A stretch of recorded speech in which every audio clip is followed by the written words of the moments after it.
पहिल्या श्रावणी सोमवार निमित्त श्री क्षेत्र भीमाशंकर ज्योतिर्लिंग दर्शनासाठी भाविकांनी मोठी गर्दी केलेली आहे। पहाटेपासूनच भाविक रांगेत उभे आहेत। दरम्यान महापूजा आणि आरती झाल्यानंतर मंदिर भाविकांना दर्शनासाठी खुलं करण्यात आलंय, तर मंदिराच्या गाभाऱ्यात आकर्षक सजावट करण्यात आली आहे। आणि याच भीमाशंकर मंदिर गाभाऱ्यातून आढावा घेतलेला आहे आमचे प्रतिनिधी सचिन तोडकर यांनी।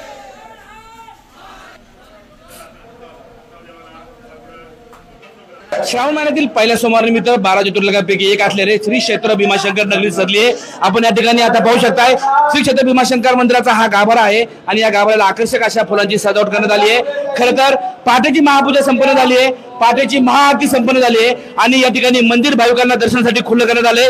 शिवलिंगाला या ठिकाणी आकर्षक अशा फुलांची सजावट करण्यात आली आहे आणि भाविकांसाठी मंदिर खुलं केल्यानंतर भाविकांनी यासाठी दर्शनाला गर्दी केली आहे। आपल्यासोबत आहे त्या ठिकाणी पुजारी, काय सांगाल?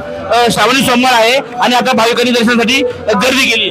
भारताचे 12 ज्योतिर्लिंग त्यापैकी 6वं ज्योतिर्लिंग याला डाकिन्या भीमाशंकर असं म्हणतात। आता देवाची आरती झाली, पूजा झाली, आता भाविकांसाठी दर्शन खुलं केलेलं आहे। काय महत्व या शिवलिंगाचं? याला अर्धनारी नटेश्वर का म्हणतात? हे स्वयंभू ज्योतिर्लिंग आहे, जे भारताचं 12 ज्योतिर्लिंग आहे त्याच्यापैकी 6वं ज्योतिर्लिंग आहे। हे शिवलिंग आहे, शिवलिंगाला 2 भाग आहे, 2 पाठ आहे। एका साईडला शंकर आहे, एका साईडला पार्वती माता आहे। हे पार्वती परमेश्वर अन्नाचं स्वरूप आहे देवाचं। आज देवाचा पहिला सोमवार आहे, त्यामुळं देवा भाविकांची भरपूर गर्दी आहे। खरं तर या शिवलिंगामध्ये पार्वती आणि शिवाची दोघांचीही स्थापना असल्यामुळे याला अर्धनारी नटेश्वर म्हणतात। भाविकांची दर्शनासाठी मोठी गर्दी आहे आणि हे दर्शन सुखरूपपणे व्हावं यासाठी येथील सुरक्षा रक्षक मोठ्या शिताफीने काम करतात। आपल्यासोबत काही सुरक्षा रक्षक आहेत, काय सांगणार कशा पद्धतीने सुरक्षा आहे? अध्यक्षांच्या आदेशानुसार, व्यवस्थापनाच्या आदेशानुसार आम्ही एकदम तगडी व्यवस्था केलेली आहे। देवस्थानी जास्तीत जास्त भाविकांना दर्शन कसं भेटेल यासाठी आम्ही तत्पर आहोत। काय काय सुरक्षा आहे? पोलीस आहेत, तुम्ही आहेत, कशा पद्धतीने सुरक्षा आहे? पोलीस बंदोबस्त पण तैनात आहे आणि देवस्थानचे कर्मचारी पण तैनात आहे तिथे।